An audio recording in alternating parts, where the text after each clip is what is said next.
Hello and welcome back to Medcast weekly podcast on the COVID-19 situation in India.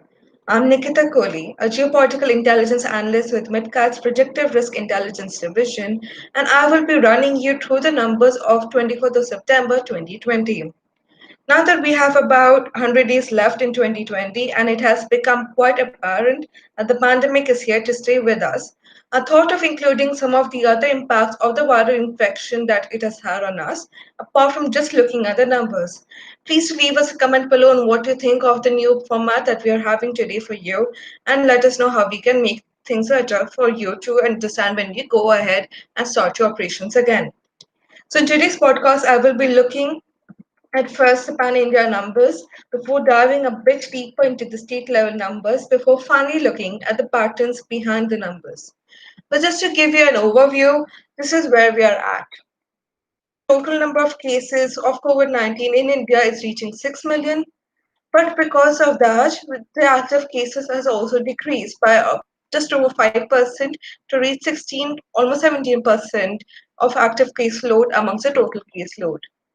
The recovery rate has increased by just about 3% from last week to be at almost 82%. But at the same time, we are now seeing new vulnerabilities come up and new problems come up, such as the cyber vulnerability. In fact, very recently, multiple vulnerabilities have been found in the surveillance platform of Uttar Pradesh COVID-19, which is the COVID-19 tracking software of the Uttar Pradesh government. In a search, researchers found that an unsecured Git repository allowed a lot of technical information and admin access to almost anyone without a password.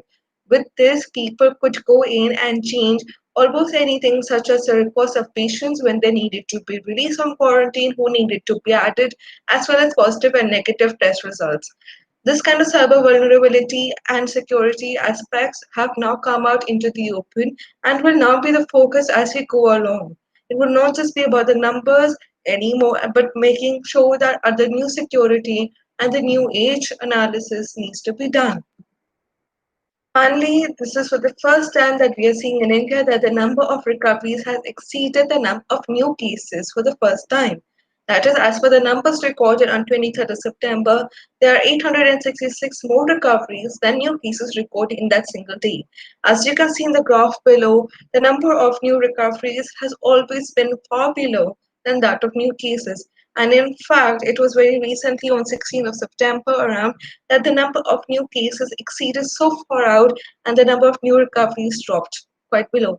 So this is the first time that we're seeing this, and hopefully, this is a trend that continues. But as we go ahead, let us first now diving headlong into the nationwide analysis. This is where we see that the number of confirmed COVID-19 cases, as mentioned below, is reaching 6 million. With this, India remains the country with the second largest number of COVID-19 infections in the world, and only the US with 7.1 million cases is ahead of India. The number of active cases has decreased below 1 million after crossing that high number last week, and right now we have about 70% active caseload. With this, the doubling rate in India has decreased to just over 35 days, which is a positive development. But we need to again see where are the infections increasing and where are they decreasing. Because as we see, the per week growth rate is seeing a slight decline, and in fact, for the first time, we are now seeing a decline even in the per day new cases. It is for the very first time since the pandemic started on 31st of September for the first 31st of January with the first case being recorded that we do not have the single logistic increase being managed from last week. That is, the single logistic increase remains as of 16th of September with 97,000 plus cases. When you look at the fatalities now, we see that as of 24th September, there were a total of 91,000 plus deaths due to COVID-19. This means that India has a case fatality rate of 1.6%. This is quite low. Now, a lot of people have been talking about why do we have such low fatality rates in India compared to the high number of infections. And a lot of researchers have said that the high number of recoveries and the low number of fatalities is due to the fact that India has a more youthful population, which allows us to have a faster and an easier recovery rate. However, a lot of other people have disputed those claims, saying that there is a practice of not reporting all the deaths outside of hospitals, which is to a large extent very true. as well as the lack of reach to the rural areas in India, which is again a very true factor. At the same time, multiple states have different practices of recording case fatalities. That is, if there are comorbidities, some states do not acknowledge those as case fatalities much due to COVID-19, while others do that. So there is some discrepancy, and it is possible that we have a higher case fatality rate than what is actually being depicted. However, at the same time, a new research has shown that if we take all the parameters matched together with the percentage of cases recorded per age group, India has an actual case fatality rate which is far below this number.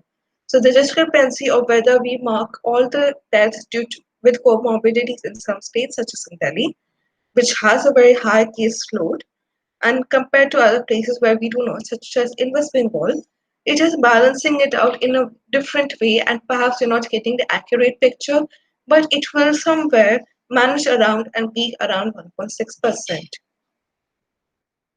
Finally, looking at the other major nationwide trends, we see that India has recorded just over 500,000 additional cases between 17th and 24th September. This is a slight decline from last week as well. But the number of recoveries has also crossed 4.5 million. So we are having an increasing recovery rate, and it is all reaching an almost 82% recovery rate. When we look at the testing numbers, we see that over 67 million samples have been tested as per ICMR. And out of this, over 1 million were done in the past 24 hours alone, which is very good, which is very good number. But what is the factor which remains to be seen is that how many of these tests are being done as per RT-PCR tests, which are the polymerase chain reaction tests, and how many of these are the rapid antigen tests. Now, while we know that rapid antigen test is reliable, but it can often also give us false positive rates. So we need to be very careful on that. And now we also have this idea that with the government's new reporting, we have to have a secondary test done after an RT-PCR, that is, an RT-PCR test has to follow and a rapid antigen test. So, how many tests were actually done on people and how many people were tested? I think that is a new metric that we need to see now. Despite that, test positivity rate can be seen as 8.5%. In other news, we see that India has completed its second countrywide sero survey. What is important to note here is that while ICMR did the entire countrywide survey, 10 of the most important localities such as Delhi, Mumbai, Chennai, and multiple other metro cities, they're not going to be releasing that data. They will be giving the data directly to the governments to handle, and they will be releasing the data of only the other parts of the country. This is because the highest level of seropositivity were reportedly from the containment zones in Ahmedabad, and a similar case notion was noted in Mumbai and in Delhi. So they do not wish to report how much is the seropositivity rate in all of these areas, and wish to have a better, well, let's just say, population management to it. And that is why we will not see the actual results over there. And it's also difficult to understand how much recovery rate is going to be matched with this. But on the more positive side, we can see that while India has noted a slight decline in per day new cases every single day for the last week, it is, and we do not have anything more than say 75,000 cases, which was like the least number of cases recorded last week. It is still a bit too early to think that we have achieved a plateau.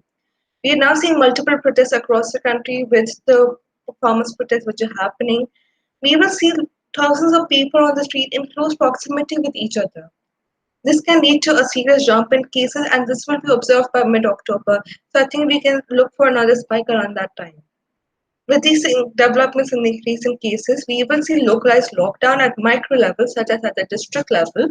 However, it is highly unlikely that we will see any kind of nationwide lockdown, though there are multiple rumors of that going around. Do not believe that. We need to understand that the country as a whole is moving ahead with the understanding that COVID-19 is here to stay with us. But we still need to understand where are the cases, and that is why we will be looking at the seed analysis. So now I will be first focusing on the three graphs which are right in front of you. And these are the three graphs which I want you to take a look at. One is Mumbai, Delhi, and the third is Odisha. Mumbai is a case which has been very interesting. At the time when the all the other metro cities were having cases in the 300s, 400 cases per day at max, such as in Delhi in say June, July, it was Mumbai, which was seeing 1,000 plus cases.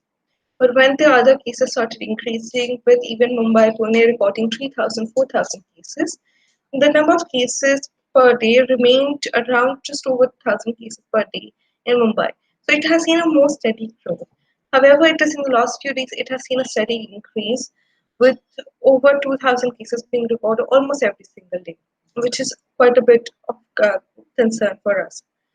Delhi has seen a very interesting growth rate, as can be seen from the graph. It has seen a very stark increase, reaching almost to 4,000 cases in a single day, and then almost 5,000 cases just last week. However, after that there is a slight decline. However, it is possible that we can't just take it to mean that we have now seen a downward trend. It needs to be this is the curve that needs to be maintained, and it is possible that as the cases start declining, it will start increasing once again when people from the neighboring states again start turning back to India. Sorry, to Delhi. And we currently have about 33% of people coming from outside Delhi who are being registered as COVID-19 positive cases in the capital. When you look at Odisha again, the number of cases has seen a steady increase. Bhubaneswar is currently one of the biggest hotspots in the country and needs to be taken like good note of at the moment. When we look at the numbers, we see the top five states with maximum number of cases are Maharashtra, Andhra Pradesh, Tamil Nadu, Karnataka, and Uttar Pradesh, which is quite similar to that which we have been seeing over the past 2 weeks. So the five states together contribute to about 60% of all cases in India. But when you look at the top five states with highest number of fatalities, there is a slight change, I think, in the order at least, that Maharashtra, Tamil Nadu, Karnataka, Andhra Pradesh, and Uttar Pradesh. So the order in the states starts to increase, but these five states together contribute to almost 68% of fatalities, which is quite a big number. When you look at the recoveries, at the center, they're the same five states, but again, the orders changes a bit, which are Maharashtra, Andhra Pradesh, Tamil Nadu, Karnataka, and Uttar Pradesh, which contribute to about 60% of recoveries. So when we look at the recoveries and the cases which are being matched in the five states together, we're seeing about 60% of all cases and 60% of all recoveries happening in these five states. So very obviously the caseload here is increasing by a large percentage. We need to understand where are these happening over there. Of course, the metro cities continue to have the largest caseload. We have Pune, Delhi, Bengaluru, Mumbai, Chennai having the maximum caseload among the metro cities, and they contribute to almost 90% of all cases in the major metro cities. Please remember, we're seeing 9 metro cities in India, which is being calculated, including Ahmedabad, Gurgaon, Hyderabad, and a couple of others. But when we look at and understand the numbers, we see that Maharashtra has the highest case count, despite a slight decrease in the week between 17th and 24th September. Its two largest cities continue to see an increase in cases. This is that, for example, it has has seen over 2,000 cases being recorded on 11 of the 14 days of the past 2 weeks. The highest number of fatalities amongst major metro cities, it still has an 81% recovery rate, but we are going to see an increase in cases in the weeks to come over here. When you look at Pune, we also see that the city is seeing a further increase in cases, with once again reaching over 2,000 cases recorded every day for the past week. However, it must be noted that the number of per day new cases has declined from the peak of last week. The single largest day increase was noted on 10th of September with over 7,600 new cases in a single day. While many states are now starting to see a decline from the peak of COVID-19 cases, including Bihar and Uttar Pradesh, we're seeing certain states such as Odisha, Kerala, and Rajasthan are seeing certain spikes. Odisha recorded over 25,000 new cases in the last week, and it has had a 15% increase in just the last week alone. It's a very high number, and in fact, it had the single largest increase on 23rd September, with just over 4,000 cases recorded in a single day.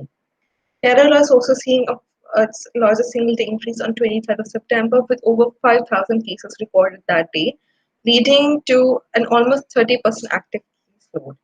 Kerala, if you remember, was once started as the best example of recoveries and response to COVID-19. However, the last few months, and especially in the last few weeks, definitely we can say it has seen a steady decline in the quality of medical care being afforded to the people in Kerala as well as the sudden spike in cases being recorded over there. Rajasthan is seeing a steady spike in cases, though not a very sudden one, and it has had over 11,000 cases recorded between 17 and 24 September.